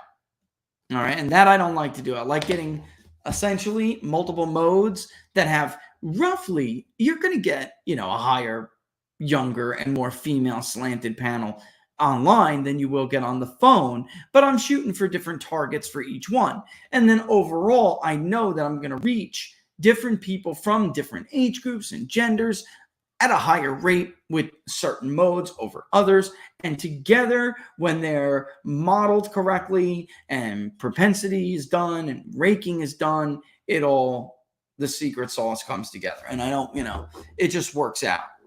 You're going to be able to say, okay, I didn't underrepresent this group. Or if you were just doing an online panel, your Republican surveys are going to be little. They're not representative of the Republican Party overall. That's how MSNBC gets 25% approval for Joe Biden among Republicans. It's not real. That's how they get 25% of Republicans who say, you're damn right, I want Trump impeached. That's not real. They overrepresented Bill Kristol and his communist Republican wannabe friends. All right, gubernatorial vote preference. You see the same dynamic going on here. Tim Michaels led in the phone component. Evers led in the online mode. Republicans trailed in the online mode on the generic ballot, whereas they had a lead in the phone component. All right, same thing with Trump. He trailed Joe Biden, albeit by a much more narrow margin. In the online component, he led in the SMS. Okay, I really wanted to show you that because you're damn right it matters. And if these Pennsylvania pollsters are doing one mode over another, then it's very possible that they're reaching Republicans disproportionately who are more moderate, even liberal. They'll vote for Oz.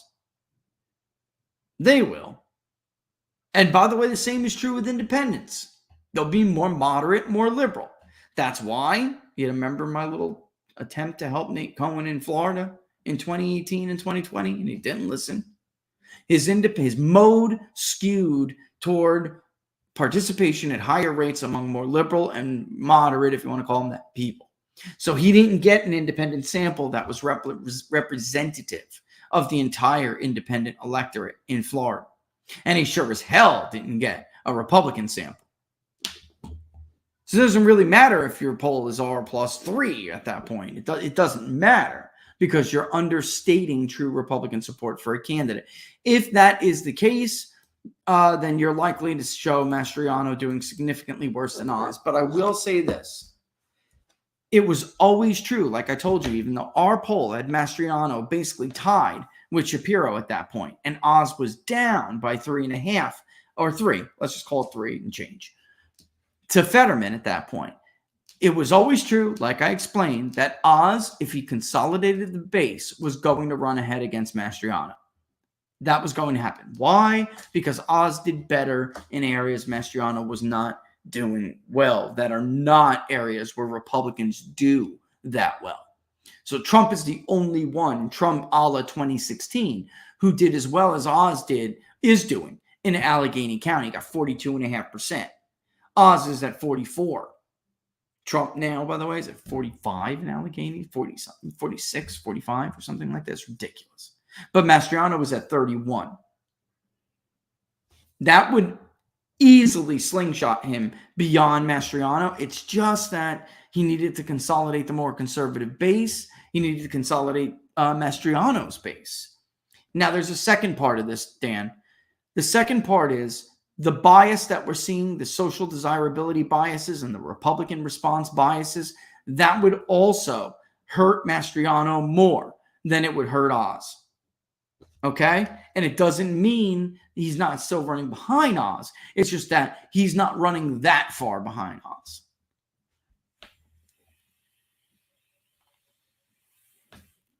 Vince, talking about Loudoun County, said McAwful. With Youngkin's hard work made it happen, and it can be repeated throughout the country, righting the ship like they did in Loudoun. Yeah, that's the point, Vince. They should be running on this everywhere, Vince. Everywhere. How do you get a Democrat-leaning mother to vote for you? You protect her children from the people she previously voted against. My God, some of this is very like nature, folks. It's not even politics. It's nature. Oh, that's a pretty name. Rosaliana. Is there ever a girl competing in boys? Oh, that was that question. We have to address that. It's more incentive for a biological male to claim they identify as a biological female to compete against females where they have an advantage. There's more incentive for that than there is a biological female to claim she identifies as a male to compete against harder, outperforming males in certain areas. So you're not going to see. And that phenomena should tell you everything you need to know. J7 Media Productions, a.k.a. Joe Elite. Telegram wants to make one. What did you make of the amazing Russia referendum results? They weren't making the slightest effort to appear realistic, a strong play. Honestly, I haven't had a chance to really look at them that much. Let me check it out.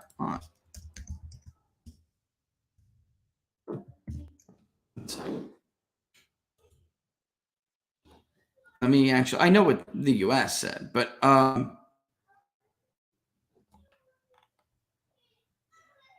have to see a map. Does anybody have a nice resource about where the votes were by area? If you do, drop it in the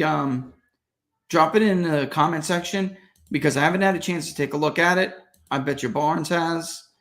But I will tell you this, guys. We've went over pro-Russian versus pro-Ukraine voting areas, or pro-West. That's not even true to say pro-Ukraine. Half the damn country doesn't like the West. We've gone over it before, and you can clearly see where the voting behavior is significantly different.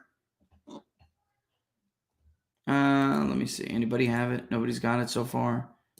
It's a good question, and I'd love to check it out. It's just, that's me personally. Yeah, from Donetsk and Luhansk, whatever you want to say, that however you say it, without a doubt, they're going to vote in favor of the Russian referendum overwhelmingly. There are 95 precincts in those areas. Pro-Slavic, 95, 90%, 88%, absolutely. I got to tell you, even if Putin fudged it by 40, they'd still be joining by 20. Yeah, but that's the thing. I got to tell you that their past voting history, absolute. And the ethnic Russians, we've been over this before. They are ethnic Russians over there. So they will vote overwhelmingly in favor of it. I don't know that he fudged it at all. I got no evidence to suggest he robbed that election. Does anybody? I mean, here's a story that says, Biden calls Russians referendum a scam in USA Today, a sham, right? And prepares to annex parts of Ukraine. Look, you lost, guys. You lost. You gambled. You lost. You attempted. He says Russian occupied areas of Ukraine is an absolute sham. Those people want Russia to occupy them. They don't like the West. They are ethnically Russian. Where's my damn Gmail? Hold on here. If somebody's got it, I'd be happy to take a look at those results. Jeez, and that question about Fox News, I thought that was a likely voter sample. Just unbelievable. Just unbelievable. See if I can find it.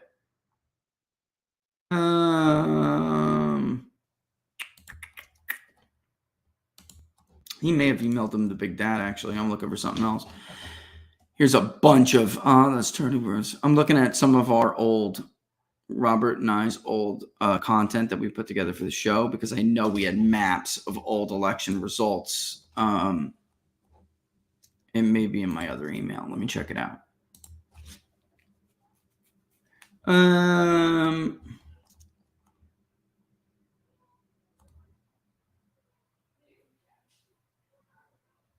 Where are you? Where are you? Come on. Ukraine map. Here's the Ukraine map. That's for the war. Oh, here they are.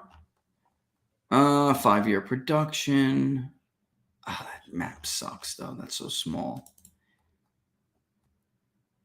Yeah, look, over in, I mean, some of these are just enormous. If you look at the 04 election results, Viktor Yovanovitch won between 80 and 100% of the vote in most of the eastern areas of the country.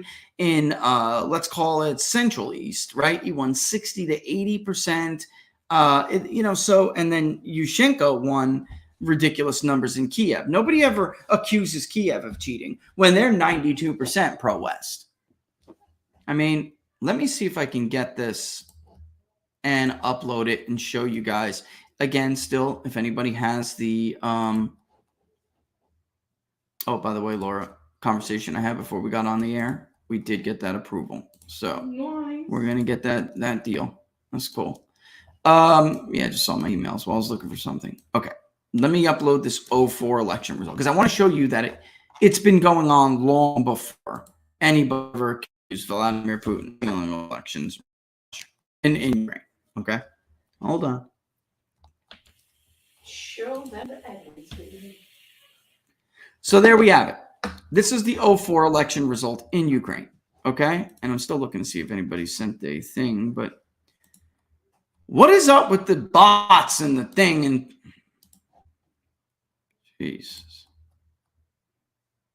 come on, guys. I'm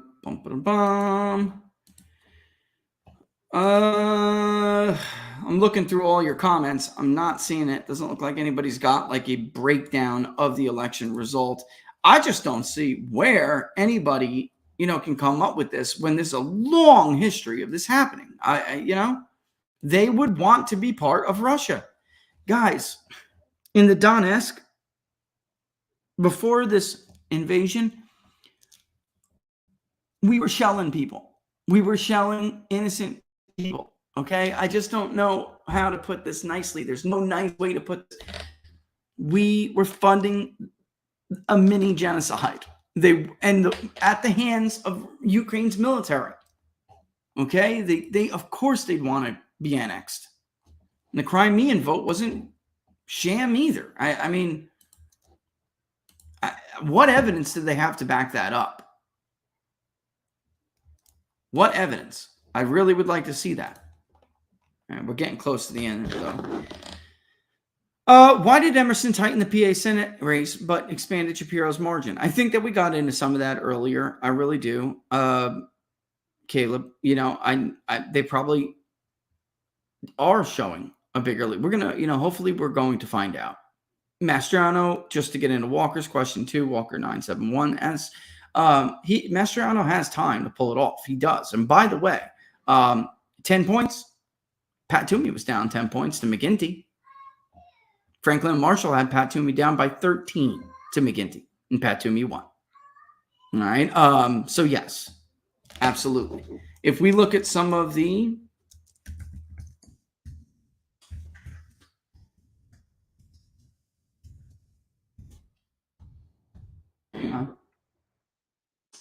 hang on. I know they're here. Come on. What a sham. Oh, that's where I got that graph from. That's the results for the Senate, though. Where are you? Here we go. I always like Real Clear Politics. It tightened to like McGinty +6. Even Susquehanna. Jim at Susquehanna had McGinty +6. But Franklin Marshall had McGinty +12. Excuse me. Who's the biggest lead? That may have been the biggest lead. Toomey had a lead. He did. And, there was a poll here and there where he led in October, but they were widely dismissed. Emerson did one, and then they even went back to McGinty +2. And that was after a tightening on October 26th. All right. McGinty +4, Gravis, NBC News, Maris +4, CNN, McGinty +5. Jim and Susquehanna, McGinty +6. The RCP average overall, though, because they dropped a lot of those polls out, was McGinty +2, and Toomey won it. So right now, though, it is possible for Shapiro to still lose that race. It's just the money issue is a major problem. The RGA bailing on him is a major problem. Major.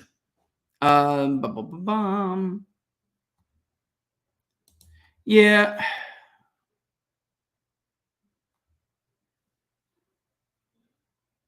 You think they're trying to subvert and eventually destroy public polling? Is that what you're saying? Or PP, meaning the People's Pundit? Well, they've been trying to destroy me for years. So, but yeah, that's ultimately the problem that I have, though, if you meant it the other way, is the public polling itself. Wow, it's 159. That was the very last one.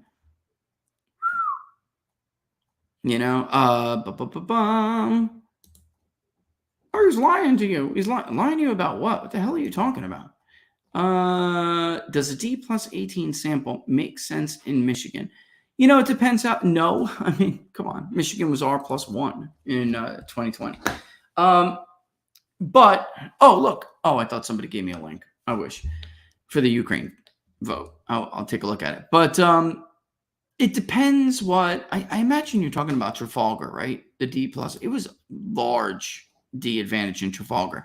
This is how that's part of Trafalgar's methodologies. So in some states like Michigan, where they don't have party registration, and even with us, we do self-identification. We often don't report the registration because registration is static and identification is fluid. And identification is what you're getting with an exit pollster.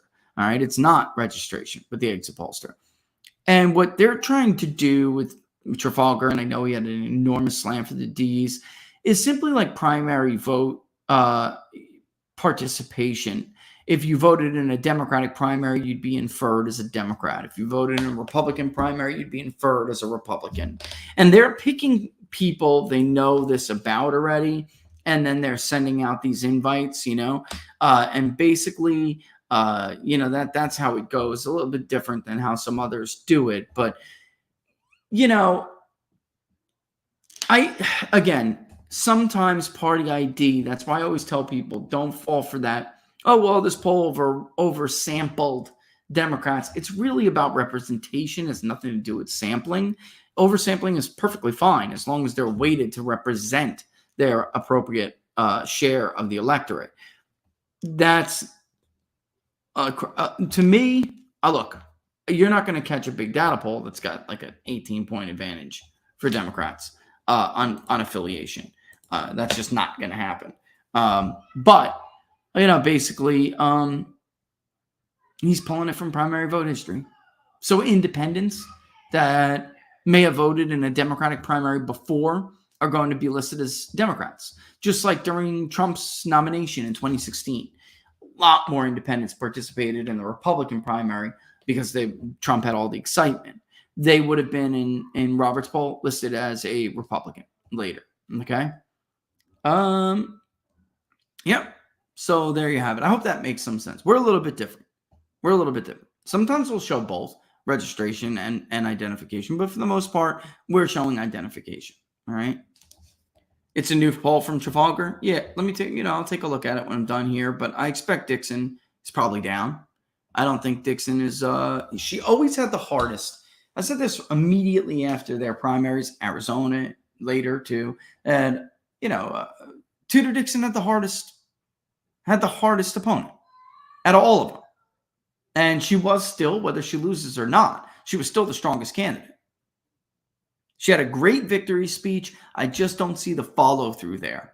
And again, a lot of this thing, with this money difference, Democrats outspent Republicans dramatically. And Republicans believe public polls, and they make these decisions based on public polls and their own polling, which isn't really that good. And, they blow it. They blow races they could have won. They believed she's down 6. Okay. Yeah, honestly, that's believable to me. They could have, at this point, I really do. Now, that's a problem for people like Gibbs down ballot, but we'll see. All right. Yeah, I got a boogie too. It's 2:03. All right. Listen, keep your eye out for the public polling project stuff that we may be talking about or sharing online. We'll see what we're going to do with this. I'm going to make some calls, see if I can't get like a boost with some of these. Ohio or Pennsylvania again. I would like to do another state again rather than going back and going from the drawing board, starting a new state. So I'll pull Ohio if I know I can also get funded Pennsylvania, because look, they judge you on, a poll that you did 3 months before the election. They'll judge you on it. So I like to redo polls, instead of adding a new one. All right. All right. So the VA, Virginia 2nd Congressional District. No, I did not see that question, Laura. Yeah, it's in play. I mean, without a doubt. It's absolutely in play. And the districts in our last Virginia poll were based on the current ones. But in 2, it actually was a Dem-held district. I actually think they helped him there. But it doesn't matter. It's still competitive. I think 2, 7, and 10 are all going to be competitive. I do. All right. So with that in mind, there we go. That's the one I just answered, Laura. Yep. But I haven't polled it, so I don't know. But look, there are these things. Oh, yeah. What are the odds? Tuesday, because I just saw that. What are the odds? Tuesday, 7:30, let's say, to 9. That's when we were able to fill in what are the odds. Judging by the audience size, I'm going to say that was not a problem for most people, because there was a nice size audience there. I'm glad we can find a time to come together to do it. But of course, the best place to follow me right there to figure out everything we're doing is peoplespundit.locals.com. All the links are in the description for, everything from the public polling project to social media. All right. Share the public polling project far and wide, please. Let's get a bigger donor base for the public polling project. It means we can do a lot more work. All right.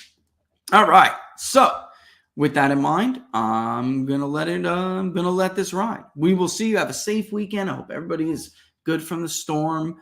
Please be smart. Listen to officials. Okay. And let's it'll be gone eventually. Okay. All right, folks. Sunday, 3 p.m. Eastern Standard Time for locals. Don't forget Jack Snyder, Myths of Empire. I canceled it last weekend. It was Laura's birthday, and she'll always say, no, do it. But then she would have had to wait around to do something for dinner or whatever. And I was like, you know what? For once, let's just cancel it so she doesn't have to chase around the kid and try to do things mothers have to do and wives have to do when it's her damn day. So we canceled it. Amen to that. It was my birthday. Birthday? Yeah, but I have to make it up this week. We're almost done. We're almost at the end of Myths of Empire. Jack Snyder, Myths of Empire. By the way, speaking of Ukraine, Vladimir Zelensky just used the Myth of Empire the other day when he said, if you don't defend us, Poland will fall next. That's crazy. That is a myth of empire. It is a lie. It is a fear tactic. It has been used. The mythical domino effect has been used with great success against America by bandwagon powers for decades. That's how we got into Korea. That's how we got into Vietnam, and on and on and on. He is not going to go after Poland. He has a problem with a Western bulwark on the border of his country, which he warned about as a red line. And we crossed it. Myths of Empire, 3 p.m., Jack Snyder. on Locals. We'll be on Zoom. Don't miss it. Even if you don't have the book, you can still hang out and join the discussion because we read aloud as we go. And we're so close to the end. We're going to find somebody after Jack Snyder that seeks to explain international relations and events and the motives of powers in the more realist tradition. We'll probably go to Mearsheimer because I like Ken Waltz, but he's really heavy. He's really dense. He's really wonky. Mearsheimer, I think he's an easier read. He's a more entertaining. I can do it with John Mearsheimer almost every. And he will answer why Jack Snyder's domestic coalition politics theory is not the reason for why states do the things they do. More like a symptom or the how they do it, but not the why. All right. All right. All that was a lot, a mouthful. We love you as always. Thanks for joining the show. We will see you on Sunday. And Locals, we'll see you before that. We're going in Arizona. We're going to do some ballot. We're going to do statewide races, some ballot initiatives, and we're out. You just can't Peace think about it. Peace out. You. I'm out. Deuces.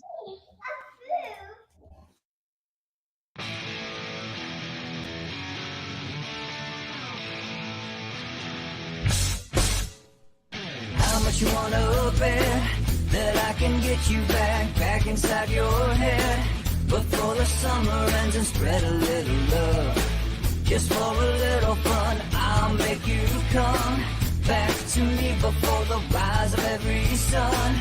Baby, it's meant to be. I know you got a man, but he don't understand. You're gonna be a heartbreaker.